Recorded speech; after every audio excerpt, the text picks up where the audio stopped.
성경에서 아마 가장 유명한 가족 이야기 중 하나죠. 바로 요셉과 그의 형제들 이야기인데요.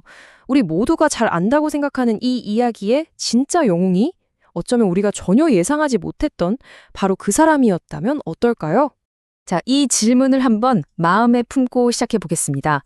우리가 익히 아는 이 가족 드라마 속에 사실은 어떤 놀라운 반전이 숨어 있는지, 또 그 안에 어떤 더 깊은 의미가 담겨 있는지 함께 찾아가 보시죠.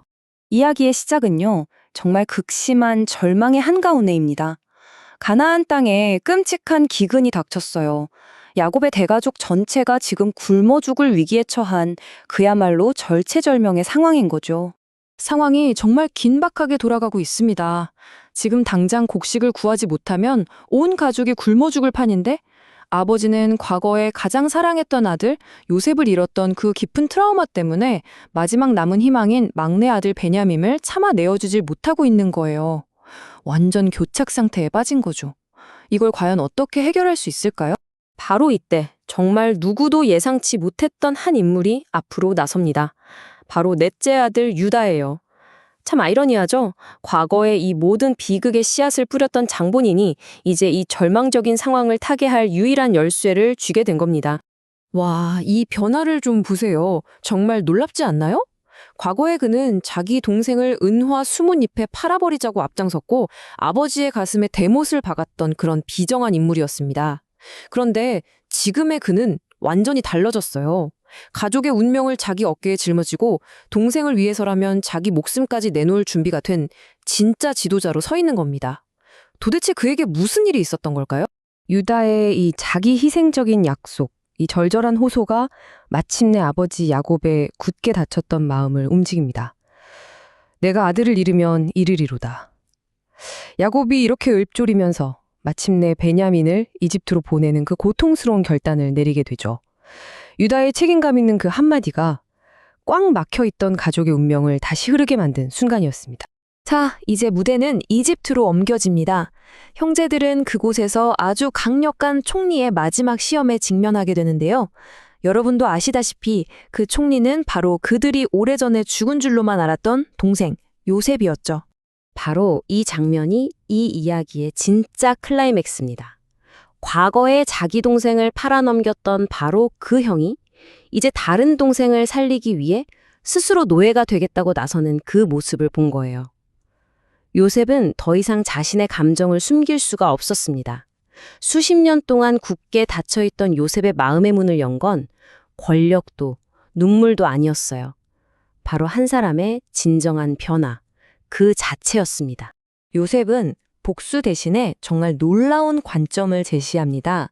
그는 형들의 그 끔찍한 악행 너머에서 그 모든 사건의 배후에서 일하고 계셨던 하나님의 거대한 계획을 본 거예요. 이건 그냥 단순한 용서가 아니에요. 모든 것을 완전히 재해석하는 신앙의 고백이었던 거죠. 요셉의 이 놀라운 고백은 사실 우리에게 힌트를 줍니다. 이 가족 드라마가 단순히 배신과 용서의 이야기가 아니라는 걸요. 여기에는 훨씬 더 깊고 거대한 의미가 숨겨져 있습니다. 이 이야기의 진짜 메시지를 발견하기 위해서 우리는 이제 좀 특별한 렌즈를 끼고 이 모든 사건을 다시 들여다볼 필요가 있어요. 그 렌즈의 이름이 바로 구속사적 관점입니다. 말이 조금 어렵게 들릴 수도 있는데 아주 쉽게 말해서 이런 거예요. 구약의 모든 이야기들이 사실은 거대한 퍼즐의 한 조각이고 그 퍼즐을 다 맞추고 나면 예수 그리스도라는 큰 그림이 나타난다는 시각이죠. 이 렌즈를 딱 끼고 보면 요셉의 이야기는 단순한 가족사를 넘어서 완전히 새로운 차원으로 펼쳐지게 됩니다. 자, 그럼 이제 이 구속사적 관점이라는 새로운 렌즈를 가지고 이야기의 핵심 사건들을 다시 한번 살펴보겠습니다. 과연 이 고대의 이야기가 어떻게 수천 년 뒤의 복음 이야기를 미리 보여주는 일종의 그림자 역할을 하고 있을까요? 이 표를 보면 정말 소름 돋지 않나요? 수천 년의 시간을 뛰어넘어서 두 이야기가 어떻게 서로를 딱 비추고 있는지 한눈에 보입니다. 은 20개에 팔린 요셉과 은 30개에 팔린 예수님, 동생을 위해 자신을 대신 내어준 유다와 온 인류를 위해 자신을 내어준 예수님. 형들의 악행 속에서 하나님의 계획을 봤던 요셉과 십자가라는 인류 최악의 악행을 통해 구원의 계획을 이루신 하나님. 이 모든 게 마치 잘 짜인 한 편의 거대한 드라마의 예고편처럼 느껴지지 않으세요? 특히 우리는 유다의 변화에 주목해야 합니다. 이기적이고 잔인했던 죄인이 어떻게 동생을 위해 목숨까지 내놓는 사람으로 변할 수 있었을까요? 성경은 바로 이것이 한 사람의 인생을 뿌리부터 뒤바꾸는 하나님의 은혜, 그 은혜의 힘이라고 증언하고 있는 겁니다. 자, 그렇다면 이 모든 이야기가 오늘을 살아가는 우리에게는 과연 어떤 의미가 있을까요? 이제 이 놀라운 관점을 우리의 삶에 한번 직접 적용해 볼 시간입니다. 요셉은 자기를 괴롭힌 형들에게 시선을 고정하지 않았어요. 그 모든 것을 주관하시는 하나님을 바라봤습니다. 우리도 마찬가지예요. 내 인생의 어려움 속에서 나에게 상처 준 그 사람에게만 집중하면 원망과 미움만 남습니다.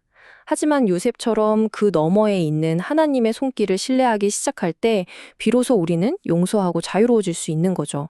마지막으로 이 질문을 여러분께 남겨드립니다. 어쩌면 지금 여러분이 겪고 있는 그 아픔과 도무지 이해할 수 없는 그 일들이 여러분의 인생 전체를 통해 하나님께서 써내려가고 계신 위대한 이야기의 아주 중요한 한 부분일지도 모릅니다. 오늘 한번 깊이 생각해 보시는 건 어떨까요?